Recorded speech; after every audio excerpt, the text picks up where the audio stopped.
Are you standing in the way of someone else's dream? Hi, I'm Barbara Ann Shepherd with Graceful Warrior Coaching, and this is the Graceful Edge, where leaders tread, and you are a leader.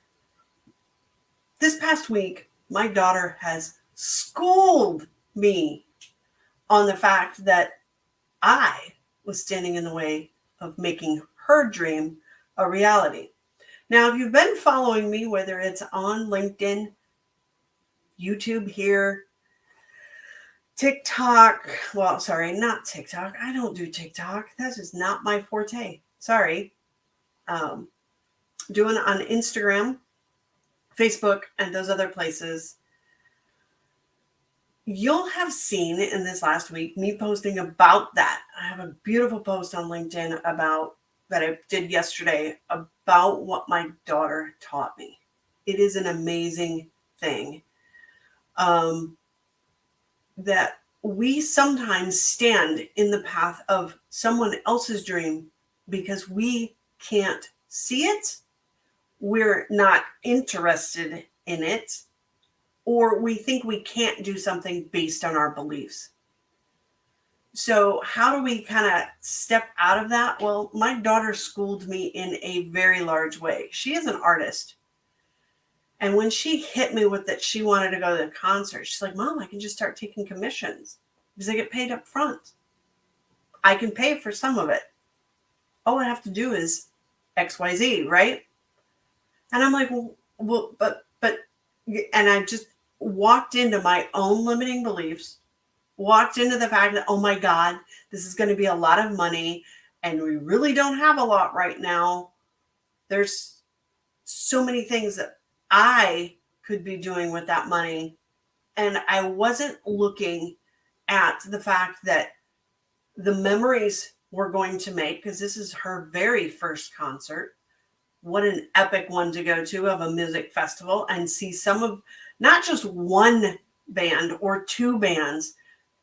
In the course of 2 days, she's probably going to see 15, 20, 30.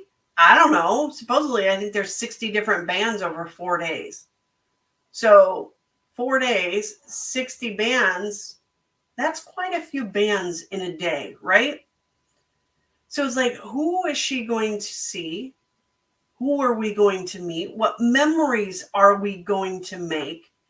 And also, how is she going to see that by temporarily not eating out, not purchasing stuff that we would normally purchase on a day-to-day basis just because we could, the fact that she's going to see, oh, I can do my commissions. She also schooled me on how to business.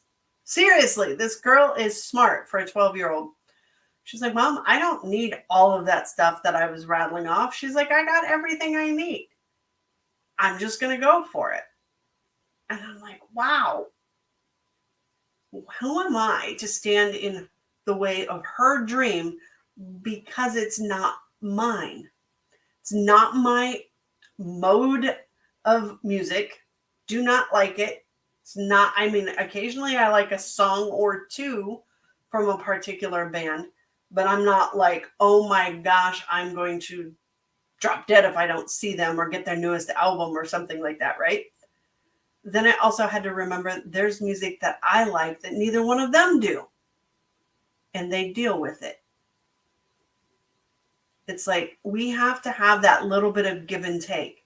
So where are you standing in the way of somebody that you love or somebody that you know? Where are you standing in their path? Where are you being the obstacle to their dream?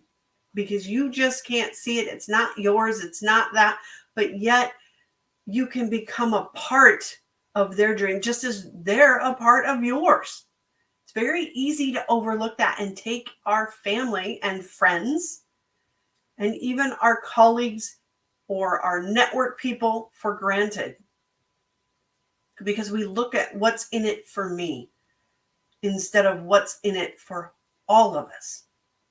So we're going to have car time. We're going to have time in the hotel. We're going to have time at this festival. I'm now imagining, oh my God, what conversations are we going to have? What conversations are we going to have with somebody else that we meet from all over, possibly the country? We're going 2 states away. People are probably coming in even farther away because this is a massive music festival. So where are we standing in the path of somebody else's dream? And also, where in your business are you being selfish and holding back and not sharing your authentic self? Where can you make improvements of being, hey, I'm not sharing my authentic self. I'm not sharing my knowledge. I'm not sharing my story out into the world to say, hey, I have to admit, I walked smacked into not good mom moments this week. And I'm glad I learned the lesson. Because now I'm going to move forward in a way that is totally different than it was before. Because now I'm aware of where I was standing in someone else's way, instead of helping them like I wish to. So take a look this weekend and figure that out. And if you want to step past all that, you want to become more aware, I'm going to offer you to come to our book club, because that's where we learn new perspectives. I learn from the people in my book club all the time, and the other book clubs that I'm part of that I don't lead, or my international mastermind that I have. I learn so much from other people because I have an open mind. And sometimes we have to be reminded to open our mind. And so hopefully this is your wake-up call. Though I want to invite you, come join the book club. Come join the Graceful Edge book club. Come become a part of a movement who's growing personally, sharing their stories, learning how to gain a skill maybe they don't have, or learning to network with the right people to get them to do the things that they don't love to do, and just become better every day. Progress is improvement. And that's where we need to focus. We need to focus on that little tiny improvement every single day. And that's what the Graceful Edge Book Club will do for you. All right. Have an awesomely fantastic weekend. I'm off to go have some fun. See ya.